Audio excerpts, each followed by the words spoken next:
the life of God and the tale, the cry of Israel and the promise of salvation. Beneath a star-strewn desert sky, as darkness fell like a heavy curtain, a piercing cry rose from the land of Egypt, cutting through sand and time, reaching the very throne of God. It was not merely the weeping of an oppressed people. It was a lament, a desperate plea from shattered hearts, like a wind howling through a storm. Who were these people crying out? And why did their cries hold the power to stir the heavens?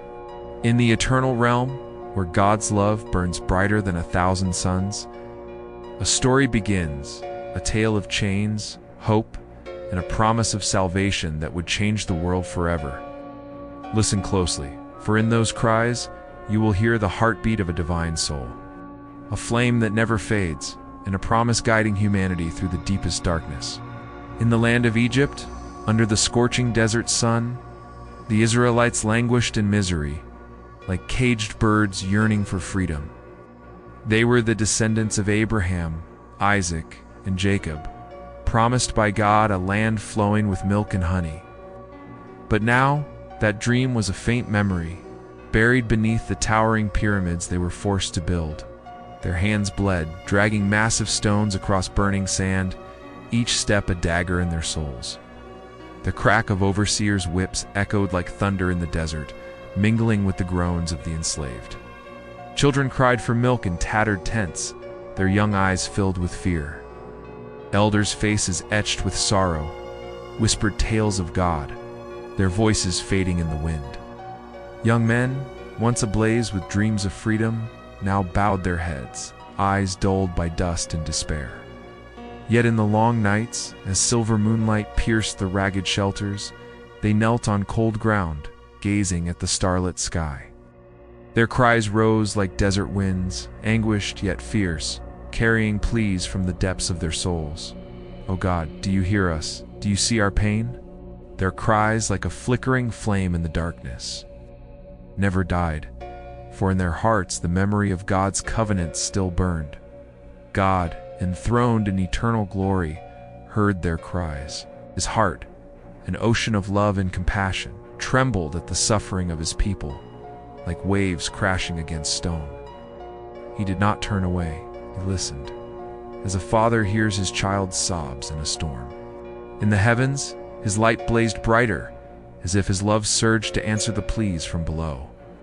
He recalled his covenant with Abraham, the promise that his descendants would become a great nation, carrying his light to the world. He remembered the long nights with Isaac, the prayers of Jacob, and his heart swelled with resolve.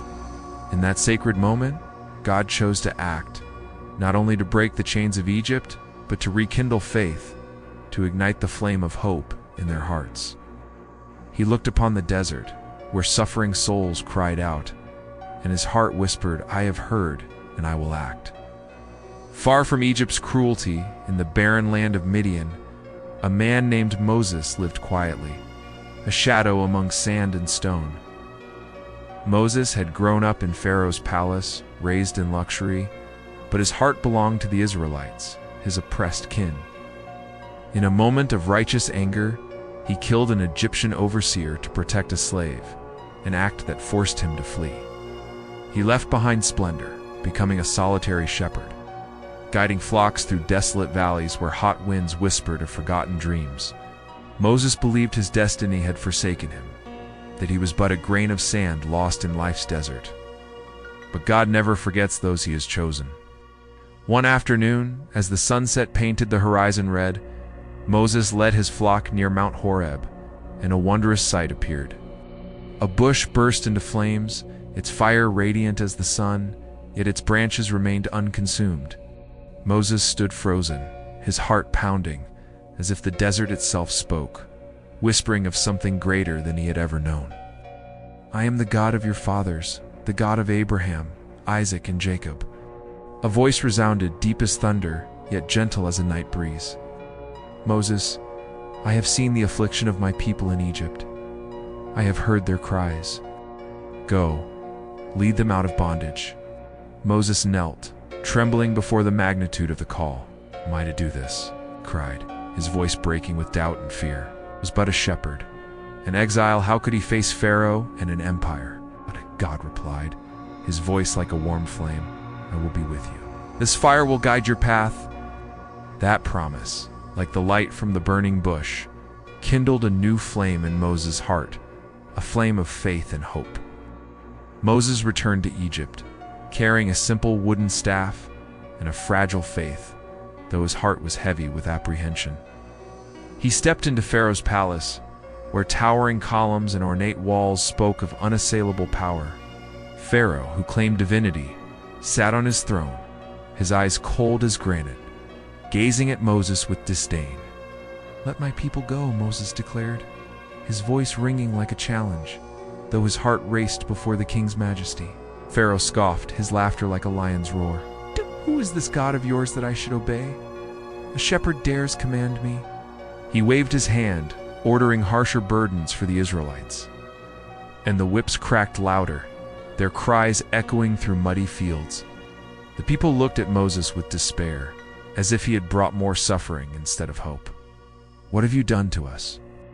they wailed, and Moses' heart broke, but the flame within him did not falter. He knelt in the darkness, pleading with God, "Do I have the strength?" And God answered, his voice like light piercing dark clouds. "Be patient, for I am at work." God sent signs, like hammer blows, shattering Pharaoh's pride. The Nile, Egypt's lifeblood, turned to blood, a warning of the Israelites' pain. Frogs swarmed, like whispers of the heavens demanding justice. Locusts blanketed the sky, a storm of judgment devouring Egypt's wealth. Each sign was a pulse of God's love, a reminder that he heard his people's cries, that he never abandoned them. The Israelites, though still suffering, began to whisper in the darkness, "Is God fighting for us? Is the light of freedom drawing near?" But Pharaoh, his heart hard as stone, remained unmoved. He mocked the miracles, calling them sorcery, and ordered the oppression to continue. Finally, the last sign came, terrible and sacred, like a sword of justice. God commanded the Israelites to mark their doors with lamb's blood, a sign of covenant, of protection. That night, God's angel passed through Egypt, and sorrow struck every household unmarked by blood. Cries rose from palaces to mud huts, but the Israelites were shielded, as if God's light enveloped them in the deepest darkness. Pharaoh, broken by loss, fell to his knees in anguish and relented. "Go!" he roared, his voice cracking like dry clay under the sun. The Israelites, carrying fragile hope like a desert breeze, left Egypt in the night, their steps trembling yet resolute. They were not merely fleeing slaves. They were a chosen people, bearing the light of God's promise. But Egypt's darkness did not yield easily. Pharaoh, driven by pride, changed his mind and led his army in pursuit, hooves and chariots thundering like a sandstorm.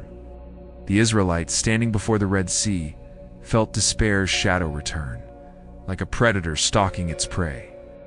Before them stretched the vast sea, swallowing hope. Behind them, the swords of their enemies. They turned to Moses, their voices thick with fear. "Why have you led us to die? Better to be slaves than perish here." Moses' heart trembled, but the faith kindled by the burning bush held firm. He raised his staff, eyes lifted to the heavens, and cried, "Show me the way." And God acted his power like a song of triumph. A mighty wind roared, like his very breath, and the Red Sea parted, waters rising like twin walls.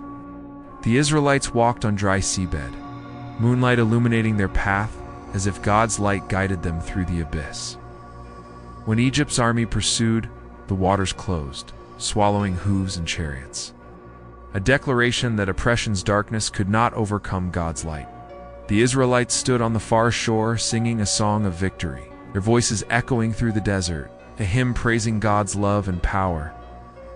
The journey of salvation did not end at the Red Sea. The desert stretched before them, harsh with blistering winds and endless days of hunger. The people, though witnesses to miracles, grumbled, doubt rising like dust in the wind. "Is God truly with us?" they asked, as empty stomachs and parched throats gnawed at their faith. Moses, his heart heavy, knelt before God, pleading for guidance, and God, with boundless love, answered. Manna fell from heaven like crystallized light, nourishing them with his tenderness. Water flowed from rock like a river of life from God's heart, quenching their thirst. Through each trial, Moses learned to trust God more deeply, his heart aligning with the pulse of divine light. At last, their journey brought them to the foot of Mount Sinai, a towering presence in the desert, like a stone giant guarding eternity's secrets. Its peak was veiled in clouds, shimmering as if bathed in God's fire. Thunder roared, lightning flashed, as if the universe sang a hymn of covenant. The people stood below, hearts trembling before the majesty, yet alive with hope, like grass awaiting rain in the desert. God called Moses to the summit, and he ascended, barefoot on scorching stone, each step a prayer, each breath a song of praise. On Sinai's peak, clouds enveloped him, thunder echoed like a cosmic chorus, and God gave him 2 stone tablets, inscribed by his finger with the 10 Commandments, flames to guide a nation. "This is my covenant with your people," God declared, his voice like wind sweeping through mountains, profound and eternal. "These words will lead them to live in my love and truth." But as Moses descended, carrying the light of the covenant, he faced a heart-wrenching truth. The people, in their weakness and doubt, had crafted a golden calf, turning from God, as if Sinai's fire had been dimmed by their faithlessness. Moses, in anger and sorrow, shattered the first tablets, as if the covenant's clay had been broken by human frailty. Yet he did not abandon hope. He knelt before God, pleading for forgiveness, his heart like a desert wind carrying prayers to the heavens. God, with infinite love, heard him. He commanded new tablets to be carved, a second chance for Israel, like clay reshaped in his hands. But God's promise of salvation did not end in the desert or with the stone tablets. In his heart, a greater plan was unfolding, a promise transcending time, space, and human limits. From the days of Egypt's oppression, God foresaw a Savior, one who would bring his light to all humanity, not just Israel. Centuries later, in a quiet night in Bethlehem, a child was born in a manger. Beneath a radiant star shining like the burning bush, he was Jesus, God's only Son, the embodiment of the promise of salvation. Jesus came not with a crown or throne, but with a humble heart, bringing the light of love to the oppressed, the broken, and the lost. He walked among humanity, healing the sick, comforting the sorrowful, and teaching that God's kingdom is one of love, compassion, and justice. Each word he spoke was a ray of light, piercing the darkness of doubt and fear. Each deed was a breeze, carrying the warmth of heaven to earth. The cry of Israel, rising from Egypt, was answered not only through Moses, but through God's own Son. Jesus faced the world's darkest doubt, hatred, and death on a cross. But even in the darkest hour, his light did not fade. When he rose from the dead, that light erupted, like the fire of the burning bush, like the covenant's light on Sinai, proclaiming the final triumph of love over darkness. Death could not hold him, for he was the fulfillment of the promise of salvation, the eternal flame of God's love. The tale of Israel's cry and the promise of salvation is a grand epic of God's undying love. From the days of suffering in Egypt, through the miracles at the Red Sea, to the star over Bethlehem, each moment is a stroke in the canvas of his love. The people's cries were not just pleas for rescue, they were an invitation for God to act, for his light to shine through the deepest darkness. Moses, with his wooden staff and steadfast heart, was the first torch, leading Israel through the desert. Jesus, with his boundless love, was the flame fulfilling the promise, bringing salvation's light to every corner of the world. Consider our world today, where the cries of the oppressed still rise, from shadowed city alleys to war-torn lands. The darkness of injustice, suffering, and doubt persists, like sandstorms obscuring the light. But God's flame, the flame of the promise of salvation, never fades. Each time we reach out to help another, listen to a broken heart, or bring hope to despair, we become bearers of light. We become torches, like Moses, like Jesus, continuing the mission to carry God's love to the world. In moments of stillness, as moonlight streams through a window, as desert winds brush the earth, or as waves crash against stone, we hear God's whisper. He is there in the dawn's light, the gentle rain, in every beating heart. The tale of Israel's cry is not just a story of the past. It is a living call, urging us to live with love, faith, and hope. The starlit sky and parched earth, eternal witnesses sing of God's love. From the cries in Egypt's darkness to the light of salvation in Bethlehem, the desert winds, once carrying Israel's pleas, now bear God's promise to every generation. Each of us carries a spark of that light, a breath of the divine gift God bestowed. Let our hearts blaze like the burning bush, like the star over the manger, becoming masterpieces of love, hope, and faith. The journey of God and the promise of salvation is an unending hymn. From cries in the darkness to the radiant light of resurrection, each moment testifies to his unfading love. God heard Israel's cry, and he answered with miracles. With a covenant, and ultimately with his only Son, live to honor that light, to build a world where love and justice reign. Let your heart become a flame, like the burning bush, like Jesus' light, guiding humanity through darkness. If this epic of Israel's cry and the promise of salvation has touched your soul, join us on the Footprints of the Priest channel. There you will find stories that inspire, lessons that deepen, and journeys that explore life's meaning and faith. Subscribe to stay woven into tales that illuminate the light and love in our world. Together, we can carry forward the journey of love, spreading light and hope to every corner of existence. The story of the promise of salvation, like an eternal flame, will burn on, guiding us through all ages. From the days of suffering in Egypt to the everlasting light of God's kingdom,